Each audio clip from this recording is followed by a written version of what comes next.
Hey guys, welcome back. In today's video, I'm going to show you how you can remove the music sticker when you are adding music to your Instagram story. So first of all, what I will do is I will head over to my Instagram app and then I will start creating a story as I would usually. So if I just choose this screenshot right here and then I go ahead and start adding my music by clicking on the stickers icon.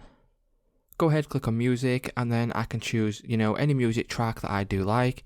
So once you add music to your story, you will get something like this, and it can be quite messy and it can also block stuff that you want people to see on your Instagram story.